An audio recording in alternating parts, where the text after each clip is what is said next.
ప్రతి ఊరికి ఇందిరమ్మలు ఇవ్వడం జరిగింది. హైదరాబాద్ నగరానికి సంబంధించి స్థలాల సేకరణ అప్లికేషన్ల ప్రక్రియ ముగిసినప్పటికీ కొంత హైదరాబాద్ నగరంలో చాలా మందికి సొంత స్థలాలు లేకపోవడం కారణంగా అందుకు సంబంధించి ప్రభుత్వ విలువైనటువంటి స్థలాలను కూడా మరి అపార్ట్మెంట్లాగా నిర్మించి ఇవ్వాలని నిర్ణయం గౌరవ ముఖ్యమంత్రి గారి నాయకత్వంలో తీసుకొని ఈ రోజు క్యూర్ ఏరియాలో 1,00,000 ఇళ్లు నిర్మించేటువంటి నిర్ణయాన్ని ప్రకటించడం జరిగింది ప్రభుత్వం తరఫున. హైదరాబాద్ ప్రజలందరికీ, క్యూర్ ఏరియా లోపల ప్రజలందరికీ శుభాకాంక్షలు. ఇప్పటికే ఈ ప్రభుత్వం పేద ప్రజలందరికీ ఎన్నికల్లో చెప్పినట్టుగా ఉచిత బస్సు సౌకర్యాన్ని అధికారంలోకి వచ్చిన 48 గంటల్లో ప్రారంభించినాం.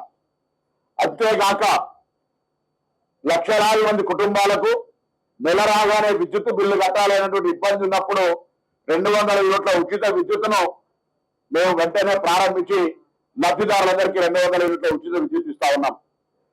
అడిగిన వాళ్ళందరికీ ఎన్నికలు ఉన్నాయనేటువంటి ఆలోచన రాకుండా నిరంతరంగా రొటీన్ ప్రాసెస్ గా అర్హత కలిగిన వాళ్ళందరికీ రేషన్ కార్డులు ఇస్తా ఉన్నాం.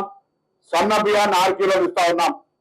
అది కాక ఈరోజు తెలంగాణ వ్యాప్తంగా మహిళలందరినీ ఆర్థికంగా పరిపుష్టిత చేయాలని వడ్డీ లేని రుణాలనిచ్చి బస్సులకు యజమానులతో పాటుగా అనేక వ్యాపార సంస్థలలో వారికి యాజమాన్యాన్ని కలిగించినటువంటి విధంగా తీసుకొని ముందుకు పోతా ఉన్నాం.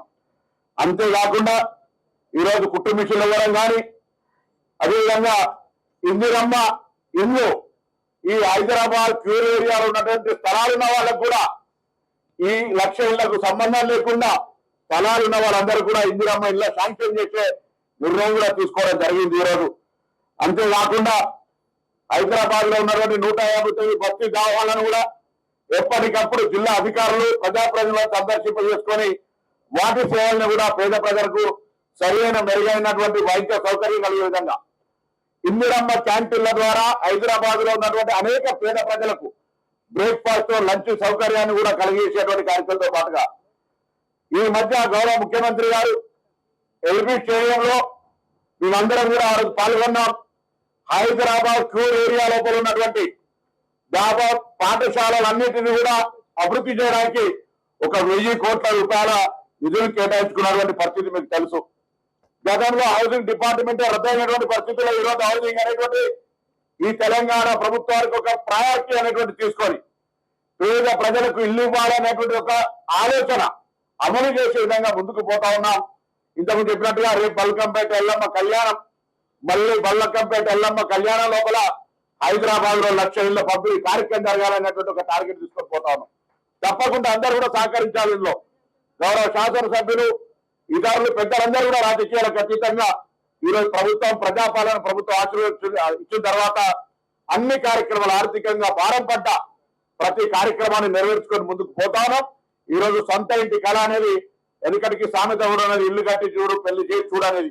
ఇలా ఇల్లును నిర్మించి ఇచ్చే బాధ్యతను తెలంగాణ ప్రజా ప్రభుత్వం రేవంత్ రెడ్డి గారి నాయకత్వంలో ఉన్నటువంటి ఈ మంత్రివర్గము, శాసనసభ్యులు, ప్రభుత్వం ఒక చిత్తశుద్ధితోటి ముందుకు పోతున్న అంశాన్ని దయచేసి రాజకీయ కోణాల నుంచి కాకుండా ఇంతకు చెప్పినట్టు ఉపాధి ఉన్న చోటనే కట్టాలనే లక్ష్యంతో ఉపాధి ఒక కాడ ఇల్లు ఒక కాడ ఉంటే అది నిరుపయోగం ఉంటుంది అనేటువంటి ఒక పెద్ద మనసుతో ఈరోజు ఎంత విలువైన స్థలాలైనా ఇవ్వడం జరిగింది.